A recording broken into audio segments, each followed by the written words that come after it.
ಯಾಕಿಷ್ಟು ಸಂತೋಷವಾಗಿ ನಗ್ತಾ ಇದ್ದೀನಿ ಅಂತ ನೋಡ್ತಾ ಇದ್ದೀರಾ? ನಮ್ಮೆಲ್ಲ ಹೆಣ್ಮಕ್ಳು ಈ ಪ್ರಾಡಕ್ಟ್ಸ್ನ ನೋಡಿದ್ರೆ ಎಲ್ಲರ ಮುಖದಲ್ಲೂ ಒಂದೊಳ್ಳೆ ಸಂತೋಷದ ನಗು ಬರುತ್ತೆ. ಏನು ಪ್ರಾಡಕ್ಟು ಬನ್ನಿ ನೋಡೋಣ. ಮೊದಲಿಗೆ ಮನೆ ಅಂದಮೇಲೆ ತುಳಸಿ ಬೃಂದಾವನ ಇರಬೇಕಂತೆ. ಹಾಗಾಗಿ villagedeco.in ತುಳಸಿ ಬೃಂದಾವನ, ಗಣೇಶನ ಉರುಳಿ ಹಾಗೆ ಸಾಂಬ್ರಾಣಿ ಧೂಪದ ಕಾಲು 2 ಪುಟ್ಟು ದೀಪನ ತರಿಸ್ಕೊಂಡಿದ್ದೀನಿ. ಎಲ್ಲದರ ಕ್ವಾಲಿಟಿ ಕೂಡ ಒಂದಕ್ಕಿಂತ ಒಂದು ತುಂಬಾ ಚೆನ್ನಾಗಿದೆ. ನನಗಂತೂ ತುಂಬ ಇಷ್ಟ ಆಯಿತು.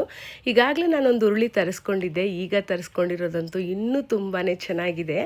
ಮನೆಯಲ್ಲಿ ತುಳಸಿ ಬೃಂದಾವನ ಇಡೋದ್ರಿಂದ ನಮ್ಮೆಲ್ಲ ಇಷ್ಟಾರ್ಥಗಳು ಕೂಡ ನೆರವೇರುತ್ತೆ. ಮನೆ ಬಾಗಿಲಲ್ಲಿ ತುಳಸಿ ಬೃಂದಾವನ ಇತ್ತು ಅಂದ್ರೆ ಮನೆಗೆ ಯಾವುದೇ ರೀತಿ ನೆಗೆಟಿವ್ ಎನರ್ಜಿ ಬರದೇ ಇರೋ ಹಾಗೆ ಆ ತುಳಸಿ ದೇವಿ ಕಾಪಾಡ್ತಾಳೆ. ಮನೆ ಪಾಸಿಟಿವ್ ವೈಬ್ಸ್ ಇಂದ ತುಂಬಿರುತ್ತೆ. ಪೂರ್ವ ದಿಕ್ಕಿನಲ್ಲಿ ತುಳಸಿ ಬೃಂದಾವನ ಇಟ್ಟು ಪ್ರತಿದಿನ ಪೂಜೆ ಮಾಡೋದ್ರಿಂದ ಹೆಣ್ಮಕ್ಳು ಸುಮಂಗಲಿಯಾಗಿರ್ತಾರೆ. ಮನೆಗೆ ಧನಾಭಿವೃದ್ಧಿ ಆಗುತ್ತೆ. ಮನೆ ಸುಖ ಶಾಂತಿ ನೆಮ್ಮದಿಯಿಂದ ನೆಲೆಸಿರುತ್ತೆ.